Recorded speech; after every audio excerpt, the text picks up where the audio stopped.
You're listening to the Masonic Light Podcast. Starring Pete Ruggieri, Larry Maris, and Jason Lewis. This podcast is not endorsed by any Grand Lodge, and the ridiculous ramblings of the hosts are their own. So sit back and enjoy some Masonic conversation without pretension.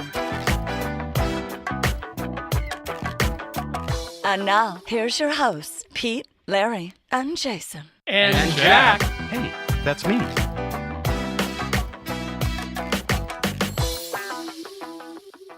Hey, and here we are, episode 49 of Masonic Light Podcast. 49. It's not a prime number or anything cool, but it's just 49. Are we at our second year anniversary yet? Oh, Jesus. 7 squared. Did I get you all confused? It's 7 squared. Yeah. So, Larry, we'll start off with you. What have we done? What have you done Masonically since we've talked to our listeners last? Well, probably very little. Goose and Gridiron, we do that every Thursday, and I almost hate to continue to bring it up. Yeah, we do too. And we had Grotto yesterday, well attended, new location, and food was excellent. Really, it was. I won't say any more about the meeting because I left. Location was good. Food was great. Food was good. Yeah. Smart play. Exited early. Actually, I followed on Pete's heels. Nice. Yeah, I've gotten to the point in my Masonic career and my own maturity when I've reached enough of something, I realize I don't need to be somewhere if it's making me crazy, and I don't need to gripe about it any more than that. Publicly, I had enough and I left. So that's a pretty mature move for me. I didn't have to dump a plate of food on the floor like Andy. What? No. Yeah, come on now. That's in the past. Edit that. So, Jack, what have you done Masonically? What have I done? Last week was Masonic Week. We had stated meeting. We had... What did we have? I don't even remember. I'm so overwhelmed with Masonry right now. We had Grotto. I was at Grotto. What was last week? Goodness gracious, I don't know. It's a blur. I'm having a lesion. Oh, I did manage to visit your lodge today in Ephrata, Pennsylvania. Yes, you did, Larry. A trip that I've been making for 3 months. It was a momentous occasion to meet you there and show you around the awesome confines. Was he able to get up the stairs okay? Yeah, he was. And I actually led him down the stairs just in case he let loose and tumbled. So I would have been there to stop the flow. Insert tumble for you. Tumble. And my reason for going there was to take a look at what I feel is probably one of the most beautiful lodges in central Pennsylvania, if not the state. And I've been in a lot of different lodges throughout the state, and I'm going to tell you, I was very, very pleased at what I saw and the effort that you guys made in doing what you've done. And I'm absolutely in love with your pub. So, I mean, it's awesome. And it was a great trip, and I'm glad of it. And it gave me a lot of information to do the job that my lodge and 43 and everybody else expects me to do. No one wanted to do it, and they kept giving. Well, people expect you to drop the ball on it. Is that the petition committee? Petition. But anyway, I apologize. Yeah, Jack, go ahead. Well, no, it's a thing that happens from a vision, right? And you saw from my notes that I showed you that vision started 10 years ago. Yep. And didn't really come to fruition until this year. So it's taken a long time. So does Effort have a Facebook page? Yes. Oh, yeah. What is Effort Lodge number 665? Effort Lodge 665. Effort Lodge number 665. Are there plenty of pictures of the lodge on that page? Oh, absolutely. All right. So our listeners will have to go check it out. So troll around and visit Effort Lodge 665 while you're working, because it is suitable for work. EPHRATA. Yeah, unless you work for PennDOT, and then it's EPHARTA. Yeah, for our non-local listeners, there was a big to-do. PennDOT put huge, 20 by 30 signs up on the side of the road that spelled big sign. Instead of Ephrata or Ephrata, as we say, it said Epharta. Yes. And I think it was up for 3 or 4 days, and nobody said anything until I took a picture of it and put it on my People of Lancaster website. I thought it was up longer than that. It was. Yeah, I thought it was Yeah, up longer. It was up longer than that. But yeah, I guess everybody looked at it and was like, "That's weird," but I'm not going to say anything. Well, then Drove when past it 5,000 times and nobody saw it. when we posted on my snarky website, magically it came down. So, In a day. so Larry, I'm going to remind you of something that you forgot, but I understand you forget things. You also went to a Masonic funeral with me. Oh, yes, the other day. yes, I did. Yes, I did. yeah. Thank you. And Larry told me when we got there, he goes, "Yeah, I wasn't sure where this place was," and I put it into my GPS, and I'm getting here, and as I'm pulling in the parking lot, I'm like, "Oh, wait a minute, this is my daughter's church."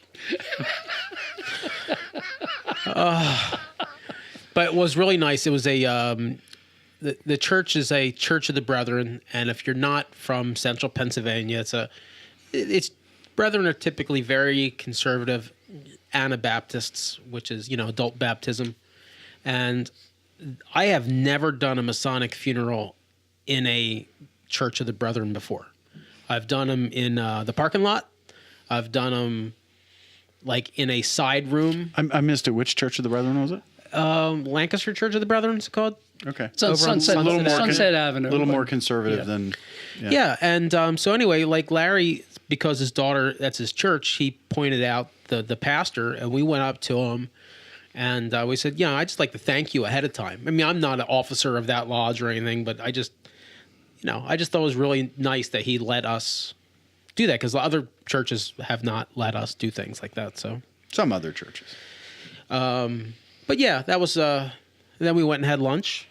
We went to Primanti Brothers, and we got a sandwich with coleslaw and French fries on it, because that's what they do in Pittsburgh, I guess.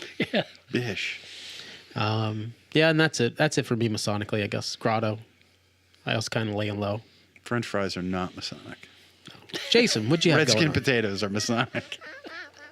I had, as Larry would say, I had the goose and grotto. I had grotto last night, goose and gridiron last week. I conferred a first degree at an extra meeting. I think we talked about that last meeting when we were playing a time machine. So that's technically Matt Randolph time machine. Yeah, that's technically old news now. It's the back half of the month, so it's been pretty quiet. All right, well, let's take a quick break, and we're going to come back with episode 49, and we're going to discuss, would you have the title? Exactly where we ought to be.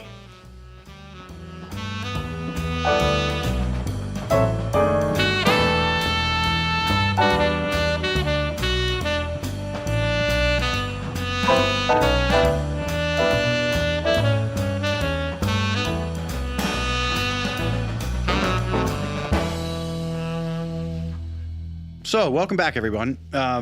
We're kind of flying loose and coming up with a topic on the fly here, but we were talking at the Goose and Grit at Grotto last night. And the subject came up of everybody moaning and groaning about, Masonry's failing and lodges are closing and wah, wah, wah. And it struck me that in reality, I believe we are exactly where we need to be, which is the reason for the name of this particular segment. We're not what we once were. We won't ever be what we once were, right? Because at one point we were cathedral builders, maybe, okay? And that was what we did. And what it was a trade union. And it came from that to be a gentleman's society and a dinner club. And it was a way to network your business around the world, really, in my opinion. I mean, if you're a Lord Lipton and you've got tea plantations in India, you need somebody over there you can trust. So if you've sworn him to a holy oath that binds him to consider your interests as inseparable from his, then you've got protection there, and you've got a whole village of men who are going to look out for your interests in the meantime. We're not that anymore. After World War II, we were an opportunity to fellowship together with the guys that were over there. The guys that didn't join the American Legion or the whatever, they came back and they joined the Masonic lodges, and it became a fellowship of men. We're not that anymore. There was a time when if you had a business in a town, in a small town, you had to be a Mason to do business in that town. If you had a car dealership or if you had whatever, that it was mandatory. But we're not that anymore. So we're moving from what we once were to something that we're going to become. We just haven't become it yet. I think it's formulating, and I think the new internet technology is bringing it to us. And Jason, you've been on about communication technologies and making the world smaller and making the lodges more vast through the internet. And I think that we're reaching a point where people are turning to us for that spiritual education that they're not finding in church, an openness and acceptance of people of all kinds. And Pete, you're seeing that in your lodge probably as well as any lodge that I've heard anything about. But that's my opinion, is we're exactly where we need to be right now to queue ourselves up to be an important part of what's coming in society. I can say I joined the Blue Lodge in 1997. So I'm like at year 21 right now. And probably the past 2 or 3 years, I finally started finding what I was looking for. Mm-hmm. And, you know, let's just say that first 17 years, I think it was really like a really dark, I don't know if I say dark time, but a really just lost time in Freemasonry. I feel like everybody was just kind of like going through their paces and doing what people told them they're supposed to do, but they really didn't have their own identity. It was like you're saying, it's like the older guys. Larry, do whatever you want. It's Larry's pacemaker. I've told him twice to turn his phone off, but he just can't. He can't get to it. What the hell? Larry, your cake is finished, Larry. Just take the cake out of the oven. Wait, what were you saying, Jason? Just keep it going. It's funnier when everybody sees what we have to deal with. I guess we have to get YouTube. That was going. an experiment that went bad. Thanks for that. In your 21 years, Jack, how long have you been a Mason? 13. Okay. 14 this year. And Larry, world famous 40-40. Right, exactly. So, in your 10 years, when you say I'm just now starting to find, do you think that what you are starting to find was there? Or do you think that it's starting to become available? Or do you think that your eyes are just, it was always there and your eyes are just open to it now? Like invitational groups and what have you. Well, okay, the invitational groups obviously were always there, and I didn't know about them because I wasn't invited. Right. But honestly, like, most of the things that I am in now that I really like and what I'm finding are things that we created. As Jack likes to say, be the change. A lot of men right now are stepping up and changing things. That's. Well, I think that speaks to like the Masonry on demand. The thing that I say, it's if you're not finding it, then build it.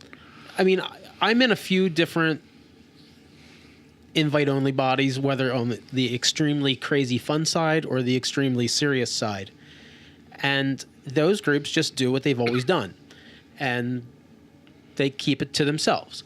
But I wasn't looking for either of those. What I was looking for was a good network of social friends and trying to just expand my mind a little bit. And I'm just starting to find it. Right. And it kind of blends, I think, together with John Ruark's data analysis. That post-war bubble that came through, that post-World War II giant, what do they call it, a pig and a python, right? That huge population of people that joined after World War II. By the time we joined, and I'm on the far end of the age gap in this room, except for Larry, but by the time I joined at 40-something, 43, the guys who were running the lodge had been running the lodge uninterrupted for the last 35 or 40 years, right? Nothing changed. Nothing new happened. It was the same meeting over and over again. Every now and then there'd be a master come in who had an agenda and had a couple of speakers, and that was great. And then the next guy came in and went back to the old paradigm, right? It was, you come in, you read the minutes, you close the lodge, you go have pie. And that was it. And that was lodge that I came into. And I looked around and said, there's got to be more than this. I can get this at a PTA meeting. And that's when I started to dig. And they have chicks. And there's, but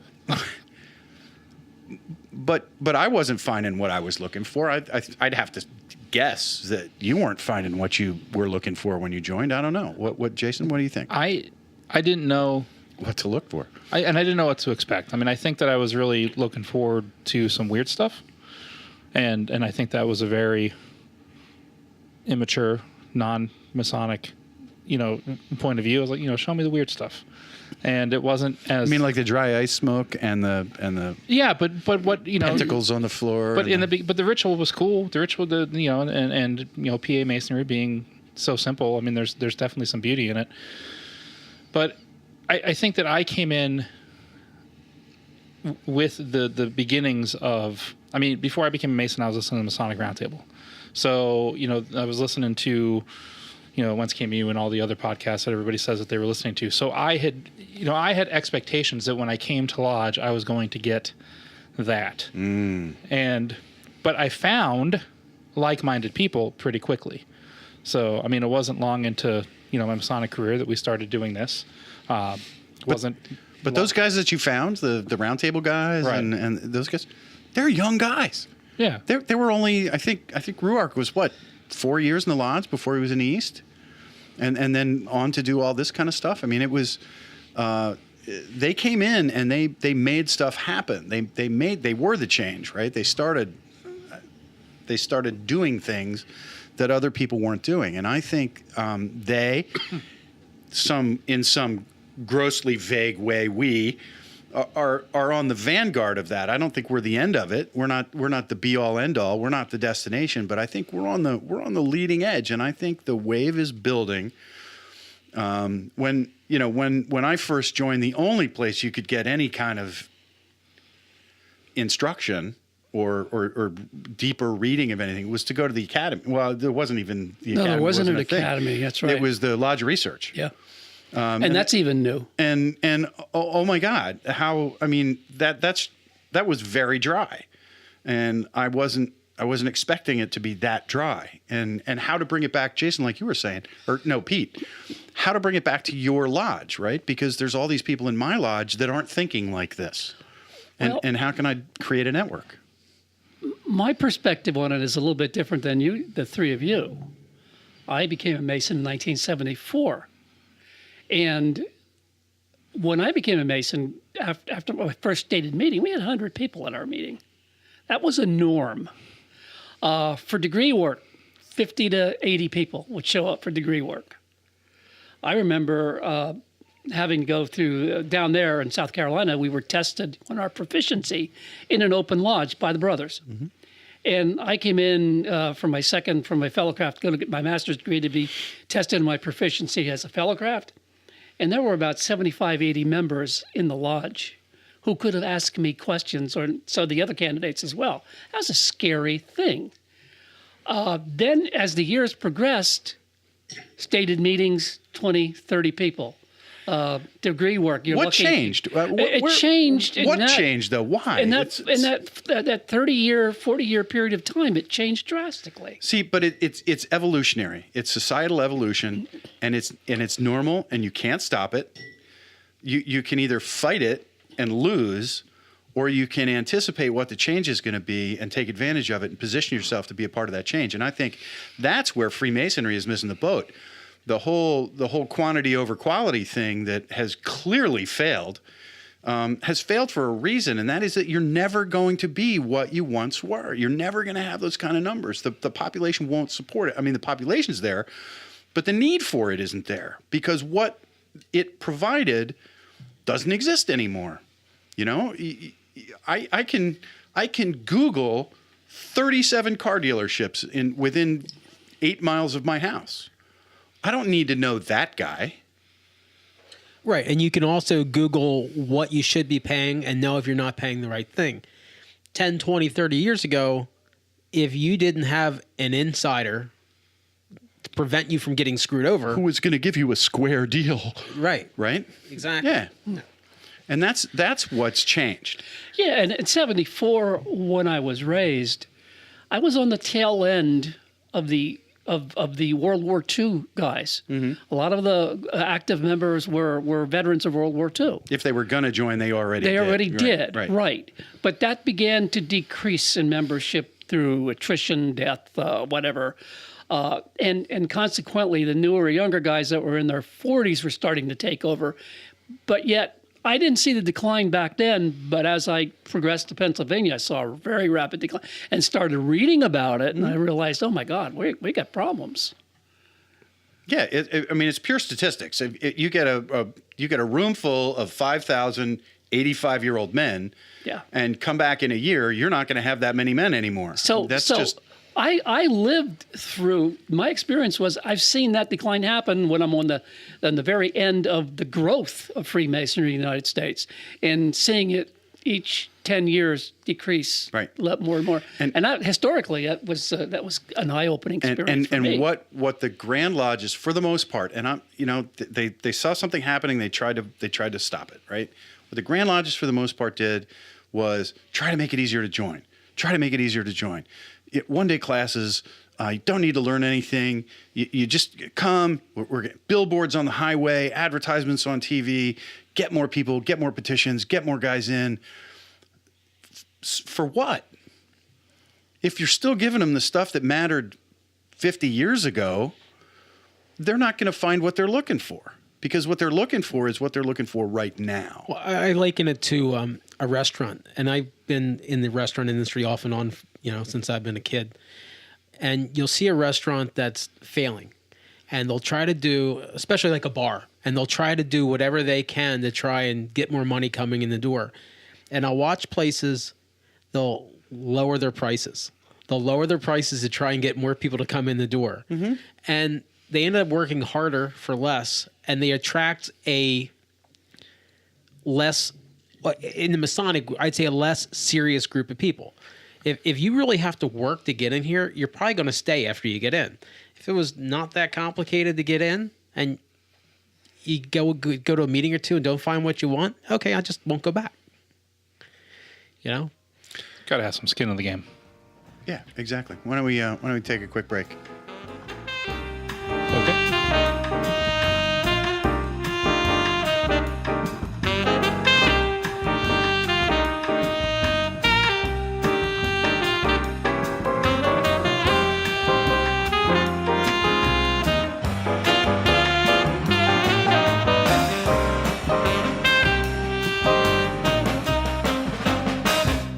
And we're back. So recently at a lodge meeting, a Scottish Rite meeting, we had a guest speaker who spoke. He had a great topic called non-hierarchical. Hierarchical.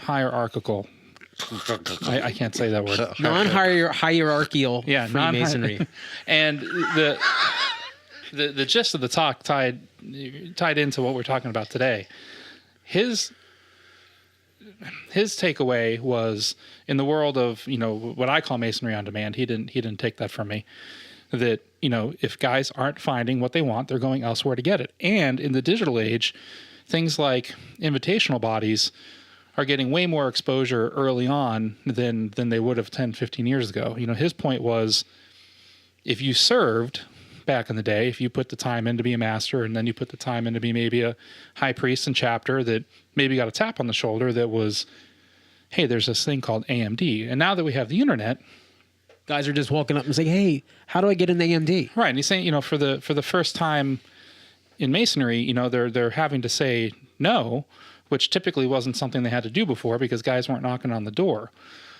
My opinion and takeaway is that the stuff that newer Masons, or the Masons of today, if they're looking for that educational stuff, I mean, the appendant bodies are, not the appendant bodies, well, some of the appendant bodies, but the invitational bodies they have that allure, right? Like, I'm not in any of them, so I don't know, but they have that allure. And I would think that guys like me are like, okay, I didn't really see the stuff that I wanted to in Blue Lodge. Now, I love Blue Lodge. I mean, there's a lot of things that I got out of it. But, if you go to like yorkrite.com or whatever their website is, and you see all these invitational bodies and you start to research, and you're like, oh, that sounds more like what I was looking for. So I can see a challenge for the invite-only bodies coming up. But part of that vacuum, though, from the Blue Lodge side, is that we don't talk about the stuff that we're taught in Blue Lodge. We don't talk about the ritual. We don't discuss the meaning of things. We don't get into the nuts and bolts of what this stuff meant. And Larry, you were up at Ephrata Lodge today, and I'm pointing at stuff on the walls, and Larry's mouth was just dropping open because everything he saw. That's Bell's palsy. It was. I had to wipe it off a little bit. There was a thing, but everything on those walls, every bit of that remodeling job had a meaning. And I use that lodge room as the trestle board when I'm teaching the candidates. Yeah, and I found that absolutely fascinating. Really, I had a view of Freemasonry today that you rarely see. Right. Rarely see. And it didn't happen by accident, but In most lodges, you can point to the drop ceiling and the fluorescent light bulb, and right, and have a whole lecture on the fluorescent light bulb. Yeah. But Jack's Lot, the Ephrata Lodge, everything has a purpose and a meaning in our craft. It's freaking amazing. And it didn't happen by accident, but it didn't happen by committee either. No. It was a vision that a lot of people helped culminate, but there was a vision, and the vision was the work, right? We have 5 stained glass windows in our room, and the 5 windows are the 5 charges: entered apprentice, fellow craft, master mason, opening and closing. We had 5 windows. I said, what can I do with 5? Here it is. And for those of you who are wondering, there will be another show on It Didn't Happen by Committee later in the year. What? Oh my goodness, Larry, go play with your phone. Is he having a time warp again? So one of the things that you mentioned, we are kind of at the leading edge of this. I believe that. And we didn't set out to do that, but we just did this because we thought it was interesting. But I think it's for some of the older Masons, I don't say older isn't time, like the longer tenured Masons, it's kind of weird because they still look at us like we're like the young guys. Sure. And out of nowhere, now Larry likes to make fun of, Larry likes to make up numbers about how big our show is, but we have had unique downloads in almost like over 60 countries, and so like here's the rule of thumb: just take that last number away. So when he says 70,000, it's like 7,000. When you say 60, Come on. so say there weren't 500 countries. That's probably right. But so here we are. We're 4 guys in my basement, and we're reaching an audience bigger than somebody who's like the Grand Master of a state. Certainly bigger than our Blue Lodges. Yeah. So like magically, like 4 guys in the basement, our opinion, it may not have any more weight over somebody who's important's opinion, but a lot of people are hearing it, and Right. we're putting a bug in people's ear. now you got to give some And we're having fun. Yeah, and you got to give some credit where credit is due. But podcasters. Oh, we're not the original. No, I'm just saying podcasting in general. I mean, podcasting became huge, within the last decade, and then certainly, the guys at, the Masonic Roundtable, Once Community, all those guys have kind of paved the way for us. So I think that some of our successes, like you're saying, right time, right place. But even beyond that, I mean, you look at guys like Jack Aquilina and the Blue Lounge. They've taken it beyond just it's a podcast. Now it's a group. Right now, it's a bunch of guys. It's a movement. It's a movement. It's a movement. It is a movement, and they've come all the way from Australia to Indiana. I think was their first one in the U.S. They're in Illinois. Illinois, yeah. Sorry. You do realize they're colonizing the United States. Yeah, isn't that ironic? I love that. We shouldn't have let Jack come. Are they going to ship all their prisoners to us? We should. we shouldn't have let Aquilina come to Texas Tech and go to school gosh, here. no. You let these foreigners into our country to go to college. He's a good egg. But anyway, actually, they all are, Dave. And when he goes through the body scanner, they don't even see him though. It's oh man, Jack, I'm working for you here, buddy. I'm so sorry. I apologize to. They see him. They think he's a kid. He brings a car seat, and they're like, "Oh, come on through, buddy." Damn. I'm not part of any of that No, discussion. you're not. You are being quiet. That's fine. No. But the point is valid, I think. And Larry, it like you said, you saw it, right? You saw it from 74. I was participating. You saw Absolutely. it dropping off, and you saw it get stale, and you saw the Grand Lodges trying to make it easier. You saw the Grand Lodges trying to get trying to plug the leaks, and and bring in more people and keep those numbers up. And I get it. There's a infrastructure that has to be supported. But what I also saw when I transferred and became a member in Pennsylvania was a renaissance of Freemasonry with the beginning of the Pennsylvania Lodge of Research and with the Academy of Masonic Knowledge the Academy of Masonic Knowledge of Pennsylvania as well. And I saw things happening there that made the craft so interesting. So, Larry, I did not go to the last Academy of Masonic Knowledge because it was on St. Patrick's Day and I had a date drinking. But did you say day drinking? Day drinking. But wasn't it the biggest or most attended one ever? It was huge. I watched it on the interwebs. 350 people. The auditorium was almost full. So they just added Seth to the committee. And I think that Seth had been helping before because that's where he was employed at Masonic Village and Grand Lodge. But for the first time ever, they sent out, a email campaign to invite people to come. I agree that we're right where we need to be, maybe as far as our thinking process and our esoterics and our, Masonic careers. But we certainly, as far as Grand Lodges and the larger boats to turn, are a little bit behind the 8 ball. But yeah, I can't speak for other states, but I'll give Pennsylvania some credit. As a younger man, I was frustrated because I wanted revolution, and as I get older, I'm understanding it's evolution. Right. Yeah. Nothing's going to happen overnight. There's less bloodletting with evolution. Yeah. But they are listening. Yeah. I for years I kind of got the feeling like they weren't listening, and it didn't matter what we did and what we said. They're just going to do it their way. But they're seeing things like Brian talking about the traditional observance lodge. Right. I think they were skeptical, but all right, you guys go ahead. If you want to do it, do it. And then they saw that it was successful, and then they're implementing things now. Mm-hmm. They were skeptical, I'm sure, about a lot of these podcasts, but they didn't put their foot down on us and tell us not to do it. Yet. Yeah. Well, there's time. We've also been we've played nice. I mean, when we got our hands slapped, we immediately right. But I'm just saying, there's nice. There's lots of when people want to do new things, like in Jack's Lodge, when they wanted to go and invest a good bit of money in renovating the lodge, and then renovating even the old guys in the lodge who you wouldn't think that they'd be okay with spending money. They were okay. Let's see it. Let's see what happens. And it's getting attention now from other places. I mean, other jurisdictions are doing their own podcasts. I mean, the southern jurisdiction of the Scottish Rite has their own podcast. So, I mean, it's coming. It's just like it's not a top-down.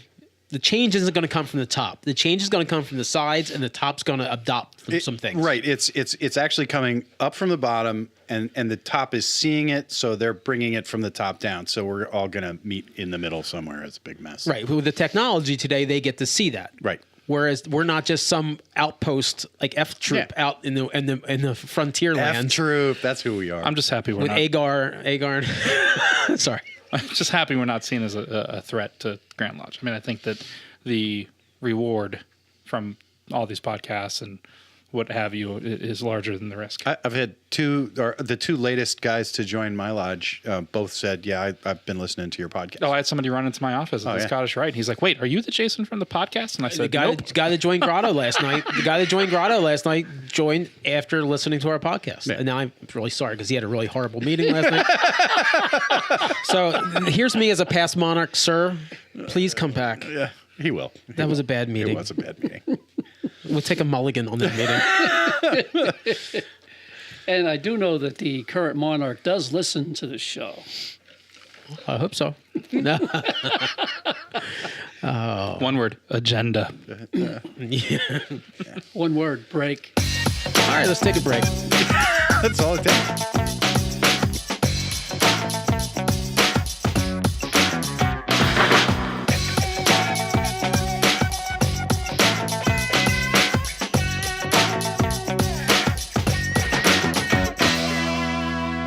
And we're back. We're going to, so Jack, we're going to finish up our little discussion here. Any last words on where we're going, where we're headed?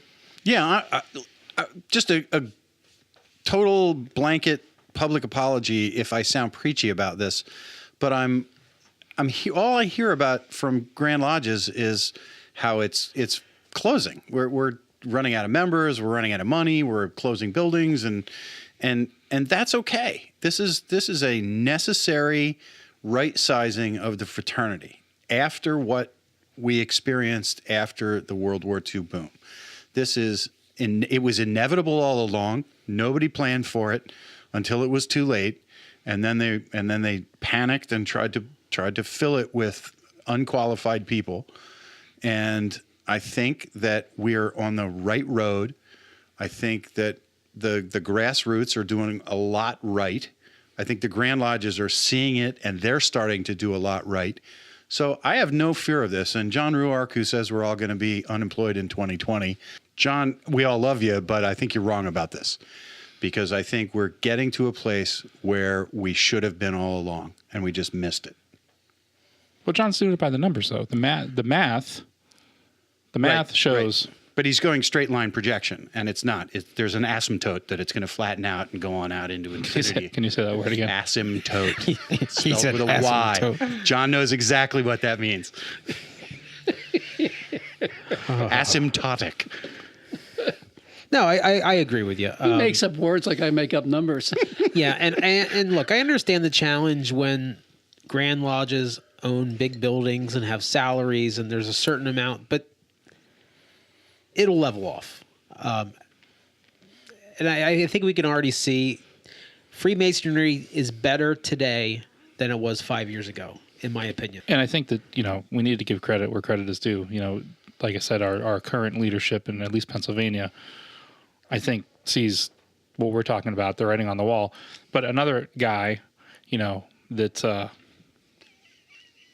Gladly. Exactly. But I'm enamored with the jelly bean in the drink right now, too. Looks like a big, looks like a cockroach or something. A big, fat, hairy bug fell in the But in any event, what I was going to say, yes, you're right. I mean, here's a guy who's in charge of the Northern Masonic jurisdiction of the Scottish Rite, and he gets it. Well, you know what? Then there is, and even the guy ahead of it, was it McNaughton he took over for? Yeah. Because he had 10 years, right. So he led into this. But McNaughton had a different audience that he had to keep in the fold, right? He still had a whole lot more of those post-war guys that he had to address, and he had to keep them involved and happy, and he did that. But I think Gladly sees the change coming, and he's addressing it. Right, but he's all, and maybe it's because I've been around a little bit longer in my occupation, and for you, Pete, I mean, you belong into a lot of independent bodies that these guys are in, and you see, it's just like, he's just a guy, right? Like when it's time to be serious and do the pomp and circumstance, all right, let's do it. And then, when it's time to cut loose and be just a man, not just a man, a Mason, when it's time to just, cut loose and be a man. You should write that down. Yeah, right. Wow. He's just a dude, just a guy. Right. And I think he does a good job of making you feel at ease that, yeah, he's in charge of the top half of the United States, but he's a manhole cover salesman. That's like what he says. He used to be a salesman, worked for a foundry. He sold manhole covers. So he says, yeah, I'm just a manhole cover salesman. Nice. So let's go listen to Seth with Corpora Obscurum and maybe some news with Jack. Absolutely. Let's go. All right. You're about to enter Corpora Obscurum, the realm of weird fraternal organization. Leave your Freemasonry behind. Prepare to meet druids, caliphs, and wild creatures. Knock thrice. And enter at your own risk.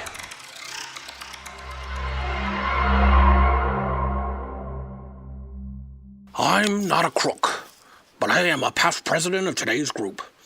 Join us as we take a dive into the history of the Sons of the Golden West.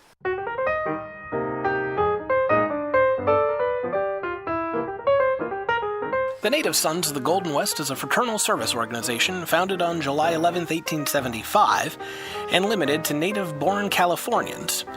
It is dedicated to historic preservation, documentation of historic structures and places in the state, the placement of historic plaques, and other charitable functions within the Californian Republic. Former U.S. President Richard M. Nixon and former Chief Justice of the United States, Earl Warren, were both past presidents of the Native Sons of the Golden West. The chief object of the order, as set forth in its constitution, is to perpetuate in the minds of all native Californians the memories of the days of '49, to encourage a lively interest in all matters and measures relating to the promotion of the national interests and to the upbuilding of the state of California. The Native Sons began as an organization embracing only the sons of those sturdy pioneers who arrived on this coast prior to the admission of California as a state. In the 1920s, the Native Sons took two very different stances, one on immigration and one on rights for Native Americans. In 1920, then Grand President William P. Canbu of the Native Sons wrote that California was given by God to white people. And with God's strength, we want to keep it as he gave it to us. The Native Sons openly opposed Chinese, Mexican, and Japanese immigration and battled in the Supreme Court of the United States for Japanese Americans to be disenfranchised during World War II. However, by contrast, the Native Sons actively fought for California Native American rights. Today, the Native Sons welcome Native Californians of all races. The current organization has many Asian Americans, Hispanic Americans, and African American members, some of who have served in the Order's highest offices. Membership from any native-born, current, or former resident of California is acceptable. The Native Sons are organized locally into parlors, and the group is perhaps best known for the large number of commemorative markers it has placed throughout the state. One of these plaques is featured in the movie The Karate Kid, on the side of Daniel LaRusso's new school in California. Want to learn more about America's fraternal history? Visit the J.H. Rathbone Museum in person in Lafayette, Indiana, or online at jhrathbonemuseum.org. And be sure to like us on Facebook.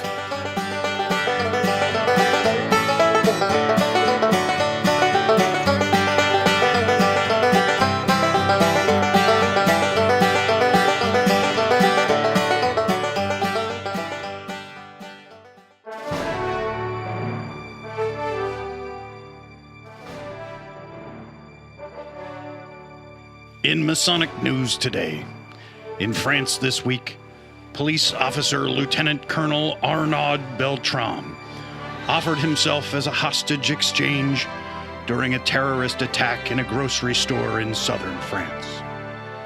The terrorists, who will not be named, accepted the exchange, but after a nearly 2-hour standoff with authorities, turned his weapon on Beltrame and opened fire, killing him. The fact that Beltrame was a Freemason will not be reported by any serious news agency, because surely those nutty Freemasons can't be trusted. Farewell, Brother Beltrame. That's the Masonic news. So mote it was.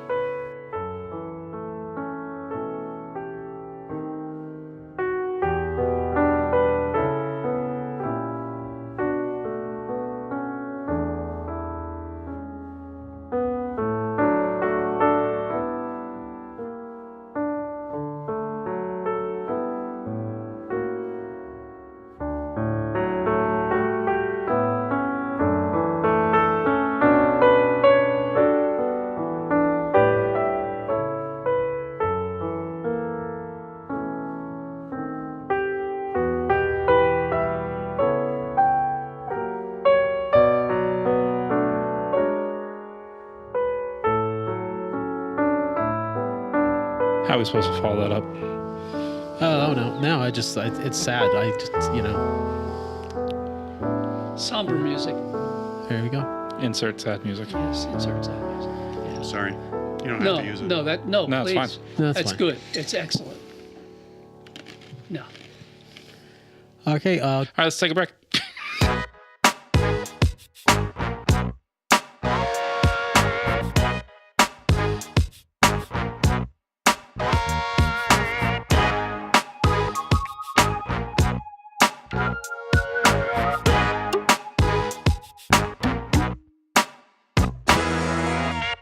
Jason, what do you or Jack? Anybody have anything coming up in the next couple of weeks you want to talk about? Italy trip. I'd love to get into a lodge in Italy, but I don't think that's going to happen. There's only 9 Grand Lodges in Italy. Yeah, so no, I can't figure out which Grand Lodge to go to. So, Larry, you anything going on? Other than Tall Cedars, Goose and Gridiron, lodge meeting Tuesday a week. No.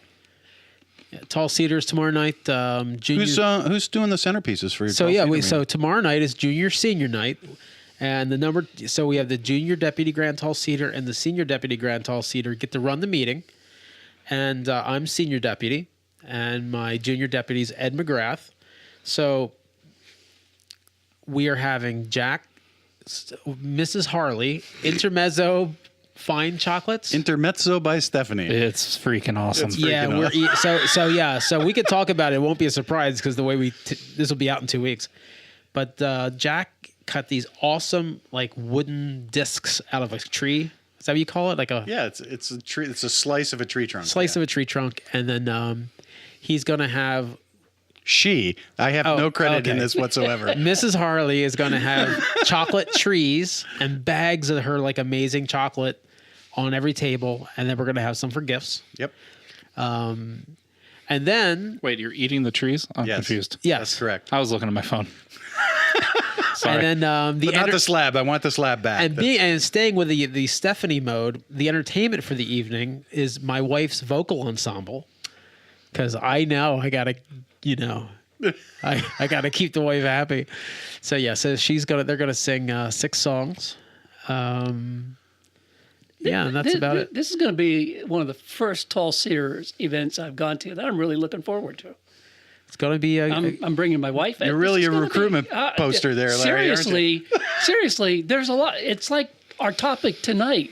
There's hope. We got new young people. Well, it's coming a up, tease. It's a tease because I'm in charge next year. So you got to come back. You got to come back next year so you can see 11 meetings like this. Jason, anything else going on? The way the schedule falls this month, it's almost like a week off. I'm only out 3 nights this week.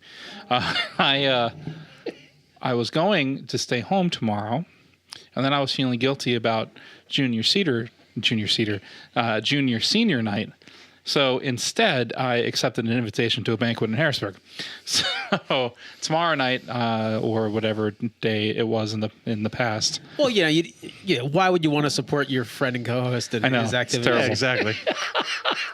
As I said before, Jack isn't even a tall seater, and he's going to be there. I didn't know that he was going until just a little bit ago when I saw the trees. I can't stay for dinner. I have to go. I have to be back for can we talk about me right now? It's my turn. My turn.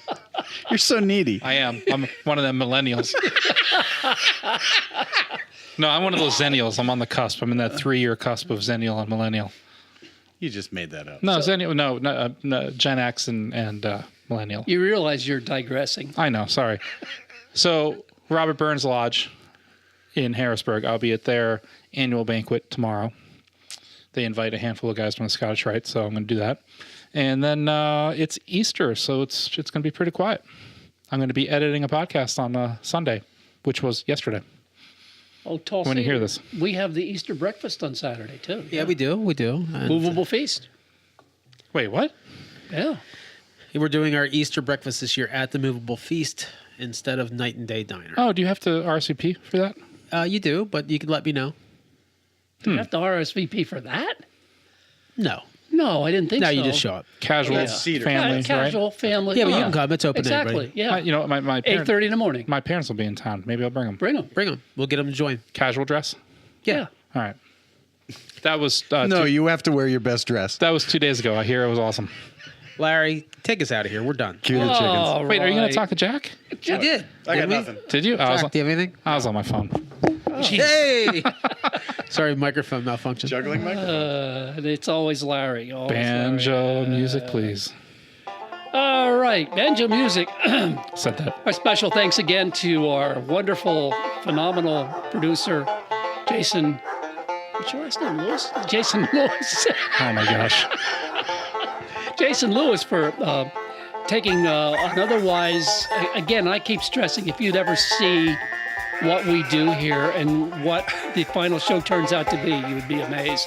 And thanks again, Jason. You do a wonderful job. Someday we're going to pay you. To our news director, Jack Harley, and his beautiful wife, Stephanie. Hi, Steph. You're gorgeous. Anyway, also, too, for the news and Monarch Studios for Mrs. Monarch, Stephanie, for allowing us to continue to meet here. And also to our lodge, I have to give some special credit. this is the time of the year. We're coming up on our 1-year anniversary. Here it comes. Our 401ks and our investments and so forth that we have in our organization here. I want to give a special thanks to our Masonic retirement advisor, Haven't Got Bucks, and to our large financial specialist, That's awful. Wild Bill Gutchall.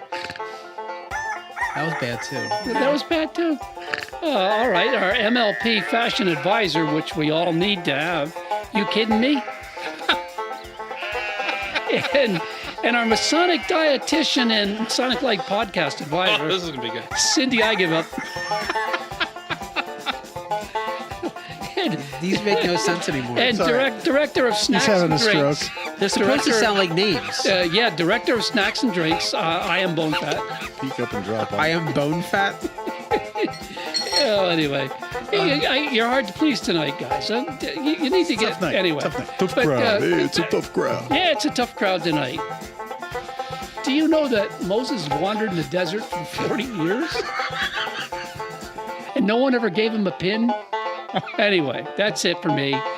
This is Larry Maris. Thanks for listening and good night or good day. Good day and good night. This is Pete. This is Jason. What's my last name again?